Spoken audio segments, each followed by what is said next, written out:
Samedi le 1er juillet 1916, 60 000 personnes meurent dans la première journée d'une des batailles les plus meurtrières. La bataille de la Somme dure 141 journées, du 1er juillet au 18 novembre 1916. Toute cette violence et destruction n'était pas pour aucune raison.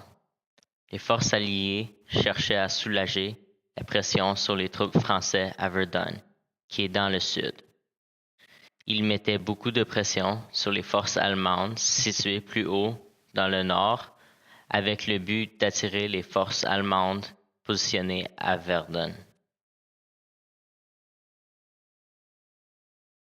La bataille commença avec des bombardements lourds des forces alliées pour 5 jours sur les défenses allemandes, avec très peu de succès, car les Allemands ont retiré leurs forces de la zone de bombardement.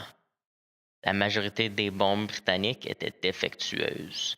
Les champs de barbelés et les nids de mitrailleuses allemandes étaient à peine affectés.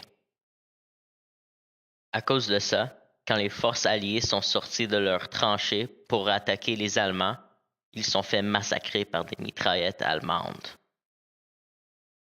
Le Canada rentre dans la bataille le 30 août avec le support de les premiers tanks sur le front occidental.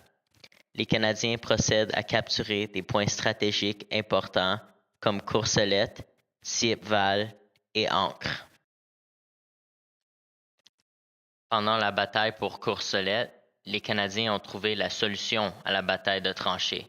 Le creeping barrage est quand les soldats marchent derrière un assaut d'artillerie qui avance petit à petit vers les lignes ennemies.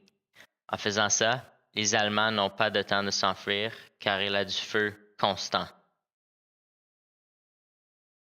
Après 5 mois et 614 000 morts, dont 24 700 Canadiens, les forces alliées ont capturé seulement 13 kilomètres.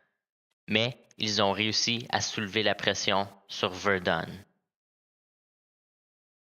Un grand total de 1 059 543 soldats sont blessés ou morts. Ça veut dire qu'une moyenne de 7 514 soldats mouraient chaque jour. Cette bataille a montré au monde que le Canada était un pays fort et indépendant. Le Royal 22nd Regiment, aussi nommé Vandos pour 22, était la seule unité d'infanterie francophone dans le corps expéditionnaire canadien actif sur le front. Leur première grosse attaque était à Courcelette. Ils ont défendu le village entouré d'Allemands de tous les côtés pendant 3 jours et 3 nuits. Plusieurs historiens disent que la bataille de la Somme a aidé à solidifier le Canada comme un pays sérieux dans les yeux du monde. C'est ironique qu'une des batailles les plus meurtrières a donné naissance à l'image actuelle du Canada.